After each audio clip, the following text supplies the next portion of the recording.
Saka Joko Klinting tak utus tumeka lalangan nang jage lawan perkarane Sri Guntari.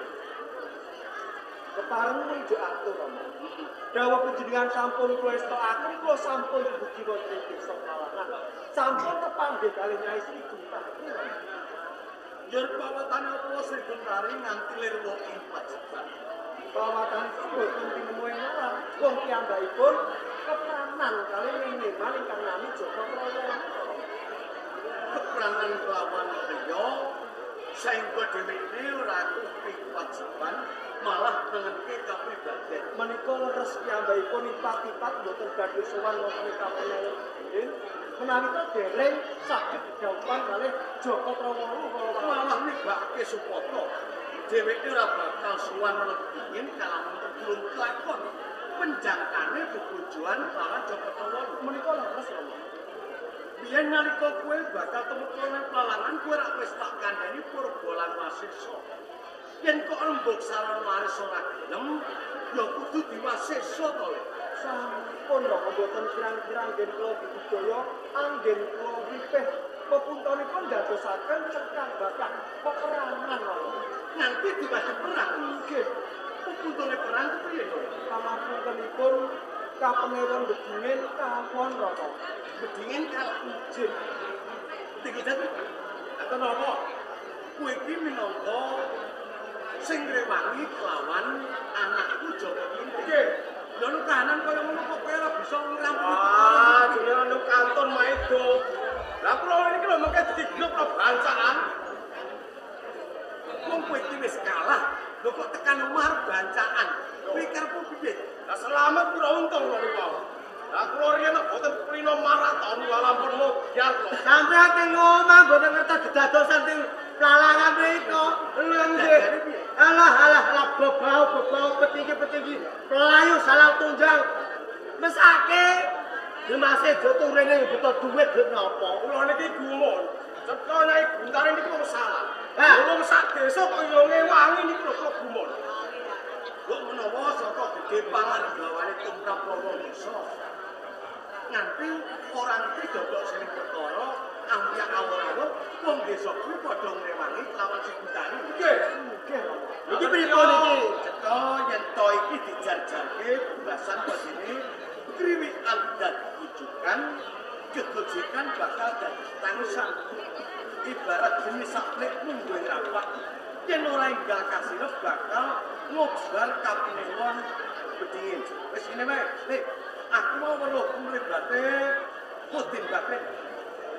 Coba aku ono supaya punika dijaga ya.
setusan kelawan anakku Joko Gending, petinggi Jatmiko lan petinggi Pakel supaya nanjake sowane Sri Guntari. Ewa semono Sri Guntari ora gelem sowan, malah kepara Sri Guntari kuwi nibakake Supata. Ora bakal sowan ana gedhen kalamuta durung kelakon angen-angene bebojoan kengasipat Benayan kelawan Joko Trowolo. Nah, sambung kelawan kowe tak timbali iki ana gandeng ceninge kelawan Sri Guntari. Kowe tak perintah supaya dadi senopati. Nyuwun sewu. Kanjenge Penawu. Kula niki modin. Nah, gaweane modin niku tanduk kajat nek enten tiyang slametan. Neleke mayit. Lho kula niki modin kok sampean kon maju perang niki pripun? Modin kuwi pancen gaweane ngujudke wong duwe kajat. Nah, Neleke wong mati. Ning iki kapenewon bedinen mbutuhke kowe. Kula sawentara upama ana wong ngujudke kajat, ana wong mati, mengko ben diwakili modin liyane. Sing baku kowe nemtremke kapenewon bedinen. Kowe saguh apa ora? Wah. Jane niku kula nggih kabotan wong kula niku dadi senopati perang kok. Kowe kabutan mergo kowe ngugemi kewajibane modin. Nggih, Kowe ora gelem maju perang. boten. Kowe nek ora gelem, apa kowe njaluk tak pecat saiki? Ampun ngoten ah. Modin. Aku krungu kabar pening ulah iku sing kodian. Saya mau nyai Guntari, iki mesti kowe. Nek Guntari wedi karo kowe, nek kowe gelem ngandani pemindhae Nyai Guntari, kowe diajeni. Ora kon perang yo gak mau ngandani. Biyen aku go eling. Jak Miko ki tau crita kelawan aku. Yen to Sri Guntari kuwi sing diwedeni mung modin Datrim. Lah Joko nek kula niku kon ngandani karo Sri Ora Guntari. kon gelut. Kon gelut niku kula mboten sanggup. Kandhanono supaya dheweke gelem netepi kewajiban. Dene ora gelem ya masa borong. Oh ngaten nggih. Kula saguh. Ning kula mboten nyambakan kula nyuwun kanca. Kowe njaluk kanca. Nggih. Yo tak kancani kae siji wae ya. Lho. Sinten? Kepundi? Kae. Sing niki. Iya. Ah. Mangke mboten iso ngandani kula nek niki. Wis anu kabeh Sing ben nek kabeh. niki kula gelem. Ah, ben kabeh ben kabeh. Nek iki kersane Jak derek Miko. kula. Bancakanmu sementara ditunda. Sementara niku, kowe pun kaget lho niku. Kaget ning anggonmu bakal selametan mergo kowe slamet. Sementara ditunda. Lho. Kowe melu modin bakal untuk kalangan meneh. Wah, ayo budal. Bakal yo, budal. Ya, assalamualaikum. Waalaikumsalam. Balik kalangannya.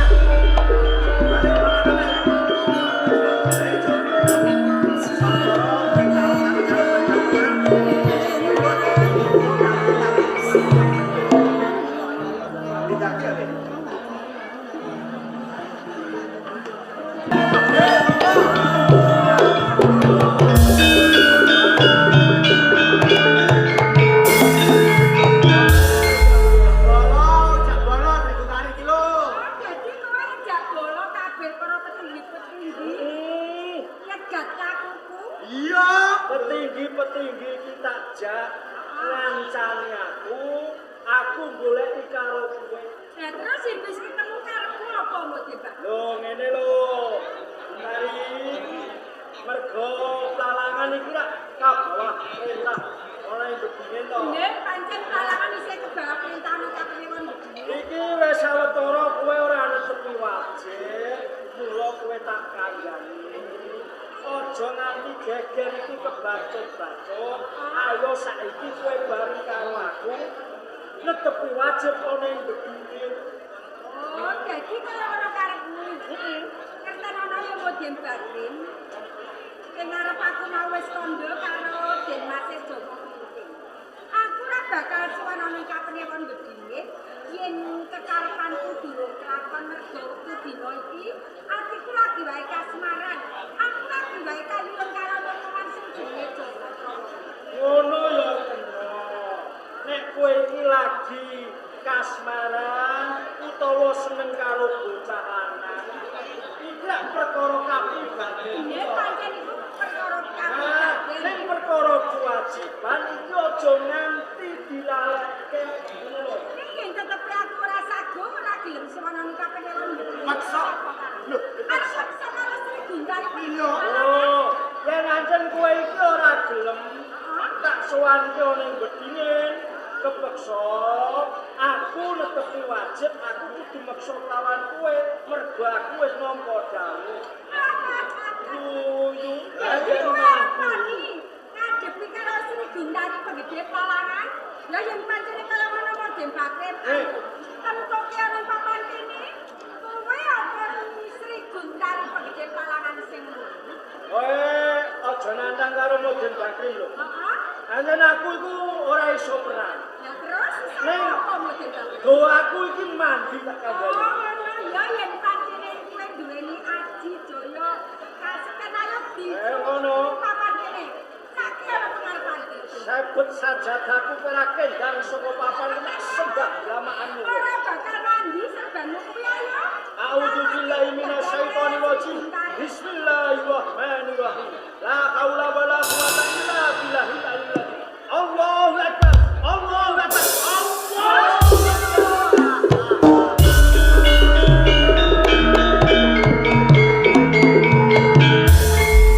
Modern Bakrim.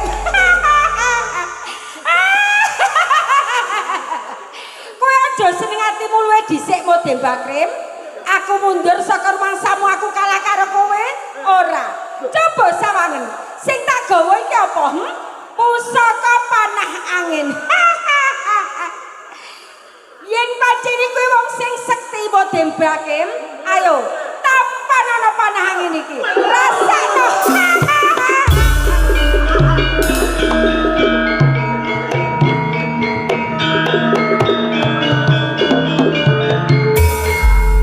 Kenapa, Pak? Kenapa? Aku kena painah. Alah. Panah. Panah aku kempit. Iki celek. Apa ngene kene lho? Alah. Kok boleh iki? Lho ora pantes kok. Lah ngene lho, ketok ngono. Iki kempit iki. Iki. Larane ora umum. Kena painah sing tengen lombok lah sing kiwa lagi. Lah kok kene ketak kok kene dikempet kene kok. Niki namine panas. Lah nggih. Lah niku mau jane ya sing salah sing nguncal. Lah napa? Sing nguncal ning tengen tangkep tanganku sing tengen.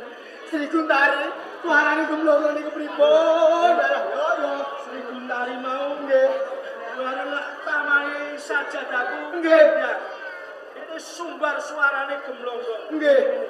Pripun. Kok disekseni ya? Nggih. Besok kapan kene?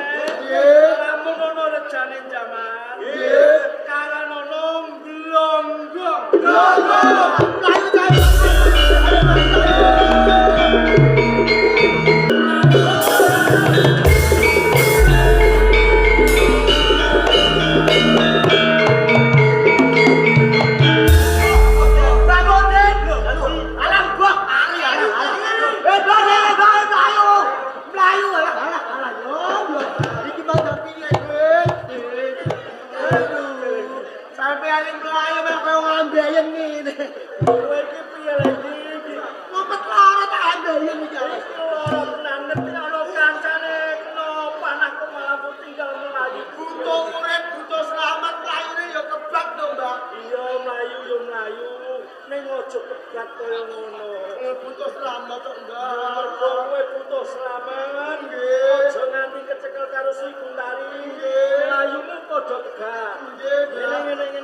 Besok yen ono rejane jaman papan kene kaplok kebrat.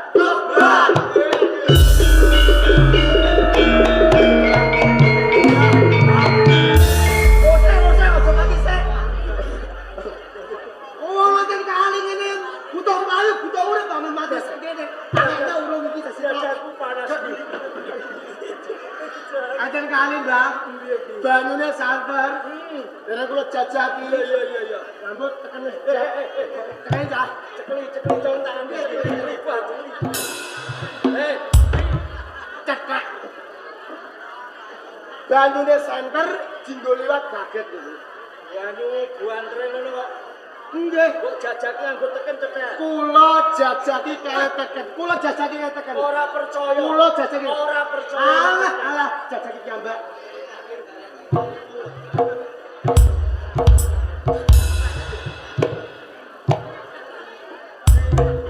Iya, iki koyo ambein nih. Cekak ya. Ngumpet loro. Lah nggih. Pripun cah termasuk cah. Pripun rasane, Mbak? Pun kula jajaki mergo kali iki mbok jajaki nganggo teken. Nggih. Katone jero ning cekak. Ini pripun yen ana rejane jaman, nggih besok katon jaken.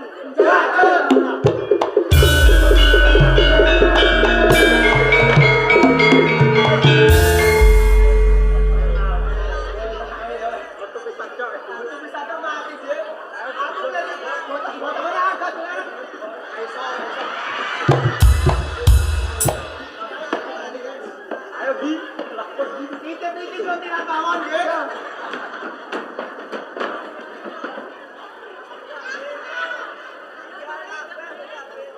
Ya ampun. Aku mati ora dipendem malah dipono semuanya. Sini wong.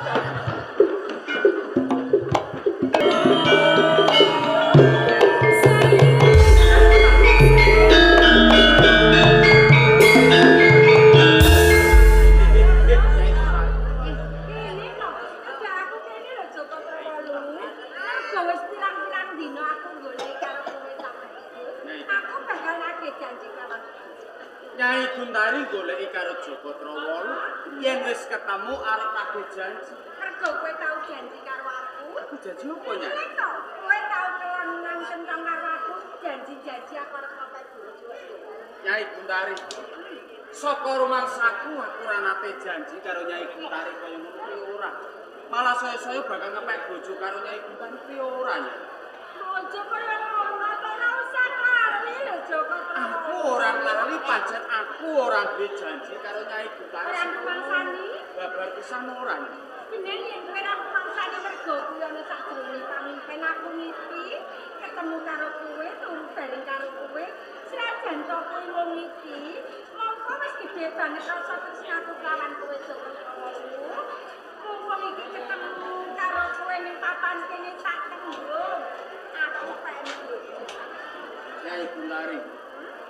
Kabeh mau ning jagating pamimpin aku janji-janji bakal ngepek bojo karo Nyai Guntari. Kabeh ning jagating pamimpin aku njaluk kabeh ora usah digagas. Lho. Nyai. Ora usah digagas piye krikenono ya kabeh Gus. Tak rewani dadi prawan kasih kanthi tuwa semene akeh mau omah mergo kan karo kowe lah. Aku matur nuwun karo Nyai Guntari. Wis nelake rasa tresna karo Nyai Guntari. Ya segede pangapurane Nyai. Joko Trowolu ora bisa nampa katresnane Nyai Guntari. Iya, ora usah jual mahal kaya ngono wis to. Aku sabar ngenteni ana tetembungan piting tresna jaran saka kulino. Senajan to kowe wektu dina iki durung tresna karo aku. Engko dikulinake kerja. Dina mesti wae bakal ketemu. Kena Nyai Guntari duwe pawadan sing kaya ngono nanging aku duweni pawadan. Tresna kuwi peparinge Gusti kang aturna jagat kang dinuturake marang kitae sipate adil lan suci. Adile kuwi tresna ora bisa dipaksa, sucine tutur saka penentuning aku mula iki. Aku ora bisa nampa katresnane Nyai Guntari. Yen pancen Nyai Guntari kepengin omah-omah golek bocah lanang sak liyane Joko Trowolu jaran ning jagat wong lanang sing rupane bagus ora mung iki Joko Trowolu akeh ilangane nya. Joko Trowolu. Mongko ngatasi aku wadon wis sembung tresna karo kowe.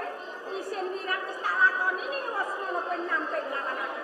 Mula saka kuwi yen pancene kowe gelem nampa katresnanku ing papan kene kowe bakal tak rampung. Nyai Guntari. Apa ora kebacut tembunge Nyai Guntari? Nyai Guntari kuwi salah sawijining penggede ning desa Palangan. Bener. Yen tumindake Nyai Guntari nalikane tak tampel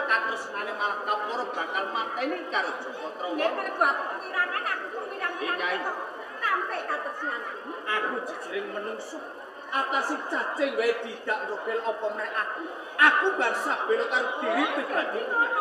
Yo yen pancen kaya ngono ono sing Aku njaluk ngapura yen aku ora ajeng.